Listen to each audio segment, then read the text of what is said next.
Da li o ambijentu u kome radi novinari u Srbiji više govori statistika ili pretnje koje stižu na adrese i telefonske brojeve? Statistika kaže preko 300 napada do početka decembra.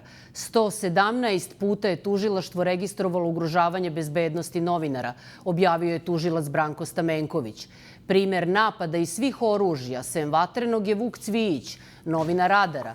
Fizički je napadnut više puta, 2 puta od policije. Pretnje dobija na dnevnom nivou, ali je sada načinjen iskorak i juče popodne dobio je telefonski poziv sa nepoznatog broja. Cvijić kaže da pretnja dolazi iz kriminalnih krugova koji imaju podršku vlasti. Samo 2 dana pošto se Aleksandar Vučić na njega obrušio, na konferenciji za medije novinar Mladen Savatović danas dobija direktne pretnje. Moj večerašnji gost je zabrinut, ne samo zbog činjenice da ovu situaciju vidi kao najgoru u poslednjih 25 godina, već i zbog intenziteta napada koji mogu da završe tragično. Veran Matić, član stalne grupe za bezbednost novinara i predsednik upravnog odbora ANEM-a je ovde. Dobroveče i hvala što si ovde. Dobroveče. I da počnemo od konteksta, posle ćemo čuti malo kasnije izjavu Vuka Cvijića o onome što se njemu desilo i što mu se dešava od sinoć, od juče popodne praktično. U poslednjih nekoliko dana umnožio se veliki broj napada. Imamo Vuka Cvijića, Mladena Savatovića. Čula sam da je na tribinama Brankica ponovo Stanković prozivana. Imamo na Kulačina takođe pretnje Kulačinu i Marku Vidojkoviću. I još niz pretnji. Kao da je atmosfera u poslednja 2 dana pregrejana. Nije samo u pitanju posljednje 2 dana. To je nešto što je karakteristika u celoj ovoj godini. Dakle, od 5. novembra prošle godine imamo upravo eskalaciju nasilja prema novinarima i stalni rast broja napada. Danas je Branko Stamenković upotrebio procente, rekao je 400% fizičkih napada je više nego ranije prijavljenih tužilaštvu, a moram da kažem da se puno toga i ne prijavljuje upravo zbog toga što novinari gube poverenje u institucije ili prolaze kroz sekundarnu viktimizaciju kada prijavljuju. I, dakle, situacija je dramatičnija od onoga što mi vidimo. Ja sam operater na SOS liniji za prijavljivanje i evo jutro sam došao, našao sam na X jednom od naloga pretnje vama. Dakle, ni vi još niste registrovali bili te pretnje. Ja sam počeo pišem prijavu tužilaštvu. Već odmah dok sam pisao prijavu stigla je pretnja Mladenu. I nešto kasnije sam saznao da se sinoć ponovo skandiralo one ne samo uvredljive nego i preteće pesme Brankici Stanković iz 2009. godine, zbog čega je ona i bila pod policijskom zaštitom 7 godina. Juče sam imao 4 prijave tužilaštvu i radio sam i saopštenja nema vezano za Vučićev intervju u kojem priznaje motive zbog čega ne dozvoljava da se demokratski izabere REM, sastav Saveta REM-a, jer želi da sačuva Informer i da celokupna destrukcija godinu dana izbora Saveta REM-a je samo zbog toga da bi se sačuvao Informer kao najsnažnije oružje, očigledno predsjednika iz Srpske napredne stranke, koji se upotrebljava i protiv novinara, gradeći. Dakle, pretnje se tu proizvode u vrhu vlasti i u tabloidima koji i ta dinamika targetiranja, videli smo da je, mislim da je Slavko Ćurlija fondacija danas objavila da je Aleksandar Vučić 77 puta napao je verbalno N1 i vašu redakciju u protekle 2 ili 3 meseca. Dakle, tu se kreiraju i onda je okidač za kriminalce, za državnu bezbednost, službe. Pa ovaj napad koji je stigao, pretnja Mladenu Savatoviću referiše se upravo na tu situaciju sa predsjednikom Vučićem od pre 2 dana. Imali smo situaciju pretnje Ani Lalić-Hegediš i vrlo brzo se otkrilo da je došla iz Pariza. I tužilaštvo je raspisalo poternicu i policija. Kada je dolazio u zemlju nazad, uhapšen je. I on je rekao, on je pretpostavljao da je učinio krivično delo, a zapretio je porodici Ane Lelić, zbog čega je ona morala da napusti zemlju. Da. Dakle, on je rekao da mu je čudno zašto ga hapse. On je samo gledao Informer, čitao Informer i onda je pobesneo i napisao je tu preteću poruku. Da. Pa to je bilo opravdanje i ženi koja je napala dekanku bivšu u Filozofskom fakultetu u Nišu. Znači, s jedne strane, to je uloga tabloida da targetiraju i da podstaknu nasilnike. I sa druge strane smo imali slučaj, opet u slučaju Vuka Cvijića, da je vlasnik tabloida izašao napolje i napao Vuka Cvijića. Dakle, ispred. Izašao iz novina, da tako kažem, i fizički napao. Taj slučaj nije razrešen. Da, posle toga je Vuk napadnut još 2 puta od policije na javnim skupovima i o tome ćemo razgovarati. A juče je dobio taj telefonski poziv gde mu je osoba koja ga je pozvala rekla: pazi šta ćeš sutra da objaviš i upoznaćeš me ako nastaviš to. I ja predlažem da čujemo Vukovu izjavu pa da nastavimo razgovor. Kako on objašnjava ovo što mu se dešava? Ja ne znam da li se to sutra odnosi bukvalno na ovaj tekst ili je sutra odnosi se na budućnost. Taj čovjek koji je me pozvao i pretio nije bio precizan. Ne znam da li se odnosi recimo na današnji događaj, to je slučaj koji sam ja pratio, to počinje suđenje čovjeku iz obezbeđenja Milana Radojičića koji je izazvao saobraćajnu nesreću gdje su nastradali roditelji policajca beogradskog. Može da bude nažalost svašta, ali ono što jesam siguran da pretnja dolazi iz kriminalnih krugova koji imaju podršku ove vlasti i osjećaju se sigurno da tako nešto mogu da urade.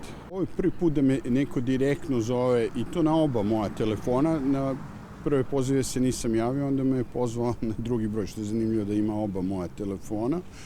I prvi put mi se dešava da neko direktno tako preti. To stižu posredne pretnje preko redakcije. Mi smo sad nedavno imali, pretili su i celoj redakciji, kolegama iz redakcije, gospodinu Petričiću, baš su bile užasne pretnje. Tako da moguće da je ovo i deo te kampanje koja je sada povedena protiv svih nezavisnih medija. Osjećaju se slobodno, a vidimo da praktično uvrede i pretnje postiče sam Aleksandar Vučić. I ako on to sebi dozvoli, što ne bi zvali iz kriminalnih krugova koji se oslanjaju na ovu vlast. Evo, čuli smo Vuka Cvijića i čuli smo kako objašnjava ono što mu se dešavalo. Samo da podsjetim da je Dušanu Petričiću, karikaturisti Radara, prećeno pre neki dan streljanjem, da je Radaru prećeno da će završiti kao Charlie Hebdo. Slične pretnje su stigle i na adresu naše redakcije. O svemu ovome razgovaram sa Verenom Matićem, koji je član stalne, odnosno radne grupe za bezbednost novinara i predsjednik upravnog odbora ANEM-a. Vuk je rekao, Verane, da je prvi put dobio telefonsku pretnju. Dakle, čuje glas sa druge strane. Da li, imajući u vidu da pratiš tu priču oko napada na novinare već godinama unazad, vrlo intenzivno i vrlo iznutra, da li je iza tebe ovo iskorak? Ranije je bilo više pretnji upućenih putem telefona, onda su došle društvene mreže i internet i mnogo lakše je bilo sakrivati se na taj način. I sada imamo tu dominaciju. Kad kažeš ranije, govoriš o periodu... 20 godina, da. 20-30 godina ranije. Ovo je očigledno demonstracija i želja upravo da se zastraši i glasom Vuk Cvijić. U celom tom talasu pretnji redakciji Radara, ali prvenstveno njemu, jer on je i najproduktivniji istraživački novinar kod nas. Zbog toga juče kad smo razgovarali posle ove pretnje, jednostavno je veoma teško bilo da se izabere koja je teža od tema koje je on otvorio i učinio dostupnim javnosti, a sve su vezane za korupciju i za teška kršenja zakona. Ovo jeste svakako iskorak u smislu bahatosti. Mislim da je predsjednik Vučić sa tim obećanjem i tim stalnim amnestijama dao jasno zeleno svetlo da će amnestirati sve one koji budu optuženi za eventualno nasilje prema i novinarima, a videli smo da je to učinio i prema nasilnicima koji su gazili studente. Da. Pre neki dan si rekao da je ovo najgora situacija u poslednjih 25 godina. Danas si rekao da vrlo svesno tvrdiš da je situacija takva da je samo pitanje trenutka kada će nekom da odleti glava. I sad, moje pitanje je da li mi suštinski se suočavamo sa situacijom od pre 26 i vrlo aludiram na situaciju od pre 26 godina kada je novinar ubijen i raniju situaciju. Dakle, da li se nalazimo u tim okolnostima, u toliko opasnim okolnostima? Ja sam danas išao zajedno sa predstavnicima OEBS-a, sa šefom medijskog sektora OEBS-a u posjetu redakciji Radara i osjećao sam se na neki način kao 98. godine kada smo tokom noći odlazili u redakciju Danasa iza ponoći. Sjećam se kada je tužilaštvo došlo da zapečati prostorije i da zatvori redakciju Danasa. Dakle, svi mi novinari smo otišli u akciju Samo da podsjetimo solidarnosti. Zašto? Po zakonu o informisanju ministar je bio predsjednik Vučić. Tako je. I sa drastičnim kaznama i sa brzim izvršenjem od 48 sati zatvarani su praktično mediji i novinarima je zaista su radili u veoma opasnim situacijama tada. Dakle, imao sam tu vrstu osjećaja upravo zbog toga što mi je bilo potpuno jasno da sinoć je otišao Vuk u policiju, dao je iskaz, jutro se išao u tužilaštvo i vrlo sam postao svestan toga da od toga najvjerojatnije ništa neće biti. Jer u protekle 2 godine od 180 slučajeva koje su otvoreni kao slučajevi prema evidenciji Vrhovnog javnog tužilaštva, samo 3 imamo osuđujuće presude. Dakle, od 180 slučajeva. Podsjećam, poređenje radi 2019. od 60 slučajeva bilo je 20 osuđujućih. Dakle, očigledno postoji su nasilnici, postoji politika zaštite nasilnika i to naročito u onim najtežim slučajevima. Evo, dakle, ovo je slučaj Vuka Cvijića, najteži, onda niz drugih fizičkih napada. Ali da li onda i treba gubiti vreme pa ići u policiju, pa davati izjavu, pa prijavljivati? Apsolutno. Zašto? To treba uraditi. Treba demonstrirati pred javnošću da sve činimo, da poštujemo pravnu državu, da poštujemo zakone i da želimo da institucije prorade.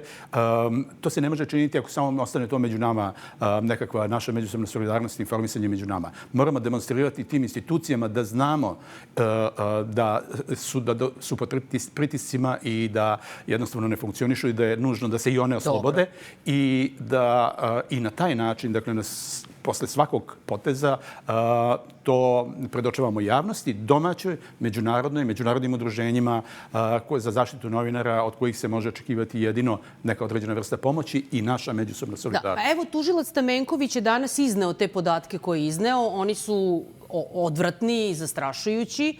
On je institucija. Tako je. On treba da to... Tako je. Mi smo već na kraju prošle godine zaključili na poslednjoj sednici Stalne radne grupe za bezbednost novinara da oni jednostavno ne dobijaju u više od 50% slučajeva istražne podatke od policije.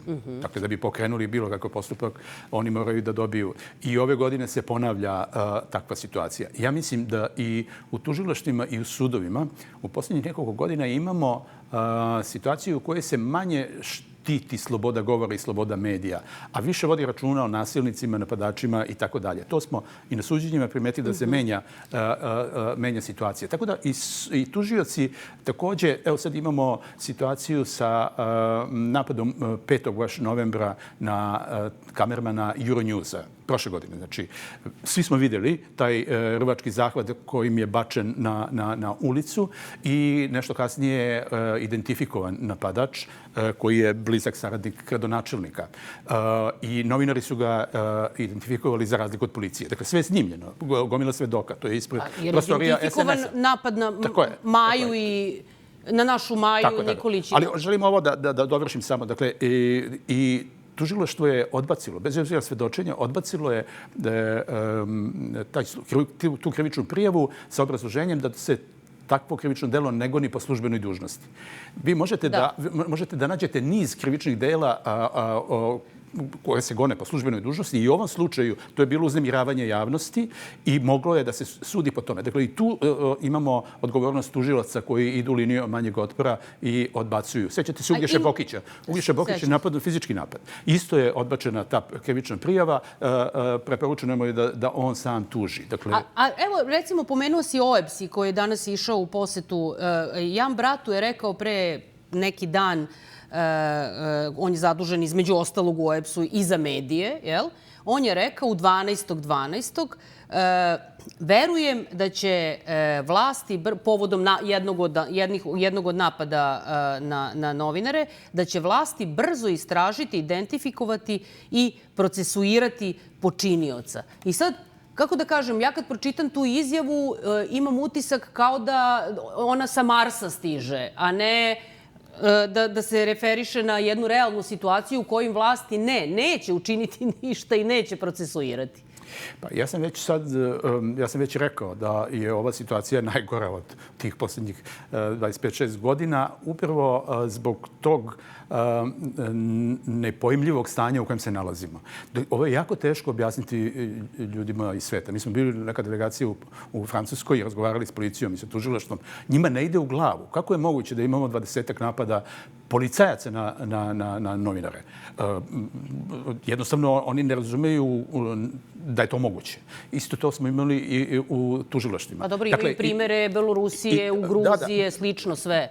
Ukrajine, ranije. Jeste drastično, ali ovo ovdje što se događa u posljednjih godinu dana, taj hibridni napad, napad iz svih mogućih oružja. Vi imate redakciju KRIK-a koja ima 16 slab tužbi. Dakle, provodi ova sudija Đorđević koja je tužila, traži za njih zatvorske kazne za 4 i zabrane rada po 2 godine. Znači, pola redakcije da bude potpuno uništen redakcija KRIK-a. Upadi u stanove novinarkama KRIK-a, pretnje, targetiranja kroz tabloide. Znači, nije to samo jedan napad ovo da neko uzme telefon pa preti.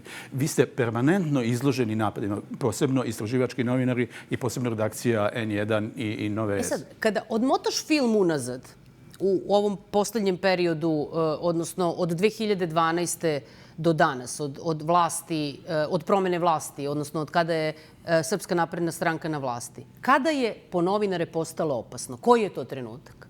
Pa ja mislim da to je negdje 2016-17. godina kada se dogodio, kada je došlo do promjene politike koju zastupa Srpska napredna stranka i Aleksandar Vučić, kada je jednostavno odustalo se od osnovnih postulata koji su im pomogli da dođu na vlast. To je ipak integracija u Evropu i kada je uspostavljena dobra komunikacija sa evropskim institucijama i kada su počeli ozbiljniji pregovori oko pridruživanja. 2014. godine bili smo 54. mesto na listi Reportera bez granica, danas smo 96. I tačno se beleži iz godine u godinu pad. Znači, mogli smo, dakle, startna pozicija je bila mnogo bolja. I sad imali smo jednu drugu zanimljivu stvar, a to je da se poboljšavali zakoni, ono što je terala Evropa da se uskladi sa evropskim i što god su bili bolji zakoni, mi smo imali lošiju situaciju za novinare i za medije. Dakle, isto se to događa u posljednje 2 godine. Raste broj napada na novinare, a smanjuje se broj osuđujućih presuda. I to je jedna paradoksalna situacija. To je zaista jedan prostor koji mene zabrinjava i zbog toga sam rekao da je pitanje dana kada će nekome pasti glava, upravo zbog toga što nema nikakve zaštite novinara i medija u ovom trenutku institucionalne koja bi mogla da bude efikasna. Dobro, ali šta je onda, kako da kažem, šta onda sa tim da radimo? Prijavljujemo i tako dalje, vrtimo se, kako da kažem, novinari su faktički u stupici, je li tako? Kako se brani? Pa evo i ovaj razgovor je animiranje građana da budu aktivniji u odbrani i zaštiti i novinara i medija. Ali da li građani uverene mogu da sačuvaju glavu novinaru? Pa to je teško. To je zaista teško. Ako institucije neće. Ja sam isto bio pod policijskom zaštitom kao i Brankica 6 godina. Bili su pored mene non stop policajci i bio sam uvek svestan toga da ne mogu da me zaštite. Nikada su pored mene. Dakle, jednostavno je to apsolutno nemoguće ako postoji neka rešenost da budete ugroženi na taj način. Ali hoću da se vratim ponovo u 90. Znači, mi smo u 90. bili u jedan zločinački režim je bio protiv nas, koji je vodio nekoliko ratova, koji je činio užasne zločine. Ali ta nekakva naša solidarnost solidarnost i solidarnost međunarodnih organizacija i donatora pomogla je da svake godine imamo veći broj medija. Znači, ANEM je krenuo sa 94. sa 7 medija, mi smo u 5. oktobar ušli sa 40, na primjer, medija, a sada imamo svakodnevno smanjivanje broja medija, slobodnih medija i profesionalnih. I sada hoću da se ponovo obratim građanima. Jako je važno da budu angažovaniji u solidarnosti i u protestima. Jako malo protesta ima kada je reč o medijima. Ovdje kod vas je bilo, ne znam, bilo je kada je došla ona ekipa iz Novog Sada, ovi iz okolnih zgrada su došli da vas brane i ja uvijek očekujem mnogo veći broj ljudi. Došlo je dosta ljudi na onaj skup upravo posle napada na vašu ekipu ispred Skupštine. Ali to mora sada da bude jedno permanentno stanje, uključujući i studentski pokret. Ako je karakter onog režima 90-ih, kao što si rekao, u odnosu na mislim, on je bio zločinački ne samo prema novinarima, ali govorimo sad o mediju, bio zločinački. Kakav je karakter ovog? Ovo je u ovom trenutku diktatorski, da tako kažem, sa željom da se eliminiše slobodni mediji. Nije čak pitanje onog doziranja, da se ostavi nekakav ventil preko kojeg neće baš sav bes da se izlije na njih. Jednostavno postoji jedna potpuna potreba da nestanu slobodni mediji, slobodni glasovi i oni glasovi koji zastupaju sada istraživački novinari, razotkrivajući koruptivne radnje i kršenje zakona. Sve ono što bi trebalo da rade naše institucije, između ostalog i tužilaštva. I vidimo sada kako tužilaštvo prolazi kada otvori neki od slučajeva koji se tiče samih vrhova vlasti. I pošto sarađuješ sad u toj grupi za bezbednost novinara i sa tužiocima i sa institucijama i nekako imaš bolji uvid, čini mi se, od nas s polja, šta se dešava iznutra. Pre neki dan je, video si, pretpostavljam, tu izjavu, direktor policije davao izjavu medijima posle predstavljanja izveštaja o radu i tu je, kako da kažem, gradio se nevještim u smislu Ćacilenda, u smislu da li novinari mogu da uđu, ne mogu da uđu, da li su iz Ćacilenda izlazili, da ne kažem iz proklete avlije, da citiram pijanistu, izlazili napadači na novine i tako dalje i tako dalje. Dakle, on osjeća moć da ne odgovara na pitanja, da ne priznaje da se dešava ono što se dešava i što svi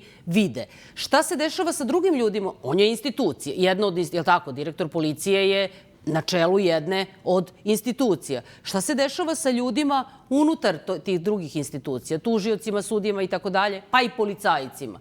Pa ja mislim da je, kada je Spasoje Vulević smenjen sa mesta šefa specijalne antiterorističke jedinice, da je to bio poslednji policajac koji je postojao u policiji. Imam tu vrstu osjećaja. Dobro. Ono što je ostalo posle toga, ja mislim da se ne mogu nazivati policajcima, ne mogu se nazivati zaštitnicima javnog interesa, zaštitnicima građana i to se vidi. Dakle, oni ne samo da nisu zaštitnici, nego i napadaju građane i nasilni su prema njima. Postoji... Ja dosta obilazim Srbiju i postoji, u svakom mestu sam nailazio na odgovorne činovnike, odgovorne predstavnike, ne znam, i tužilaštva i sudova. U Vranju su zaista bili veoma izloženi kada smo branili OK radio. Uspeli smo, odnosno oni su uspeli da se izbore sa tim i dve osuđujuće presude su bili pored svih pretnji. I oni dobijaju također pretnje. Mi smo posle otvaranja praktično nekih napada na mene u avgustu, mislim, mesecu strane predsjednika Vučića. Ja sam tražio policijsku procenu da li mi je bezbednost ugrožena i dobio sam od policije procenu da je postojali raspitivanje ko bi mogao da me likvidira od strane nekoga ko je bio optužen i upravo zbog toga što i mene optužuje za to što je proveo određeno vreme u zatvoru. Posle toga se praktično ništa nije dogodilo, nije se dogodio nastavak istrage, ali tada je utvrđeno i da je prećeno jednoj tužiteljki i jednoj sudiji. Isto, ni oni nisu zaštićeni od strane svojih organa, svojih institucija. I to jeste problem. Hoću da kažem da ima pojedinaca, ali je sistem apsolutno, kada je reč o institucijama, krahirao. Ako je Vulević poslednji policajac, ako je to tvoj osjećaj, šta onda kažeš, kako onda odgovaraš na pitanje koja policija bi sada dala procenu zaštite, na primjer, Vuka Cvijića ili bilo koga, ako je potrebna, i ko može da ima poverenje da će ga ta policija onda štititi? Pa to je ključ. Dakle, apsolutno niko neće prihvatiti da dobije prema toj proceni bilo kakav oblik intervencije, zaštite i tako dalje.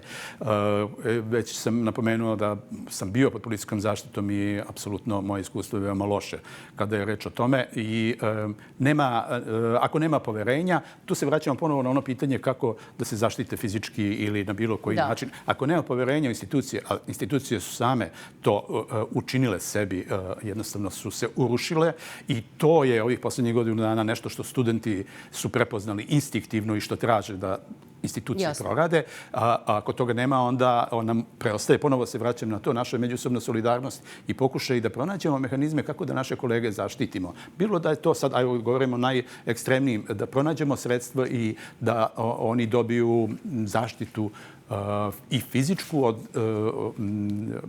firmi ili pojedinaca kojima se može verovati. Ili da obezbedimo njihova stanove, prostor ispred zgrada. I mi smo to već i činili na različite načine, u različitim slučajevima, da učinimo što je moguće bezbedniji život i rad novinara i njegove porodice. A to je partizanski život i samo. Jeste, ali to moramo da radimo. I ne smemo da odustajemo od toga. U isto vreme i da prijavljujemo slučajeve, da budemo strašno glasni, da i međunarodnoj zajednici predočimo šta se ovde događa. I ove godine smo na neki način to uspeli.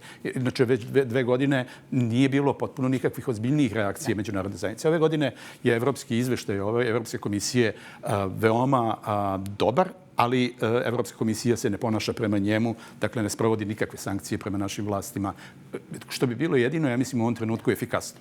Oni imaju i taj mogući bič za disciplinovanje naših vlasti. O tome ću pričati u narednom delu emisije. Hvala što si bio ovde večeras. Bio ovo Veran Matić, predsjednik Upravnog odbora Asocijacije nezavisnih elektronskih medija i član radne grupe za bezbednost novinara. Ostanite sa nama. U nastavku emisije profesor univerziteta iz Graca Florijan Biber biće moj gost.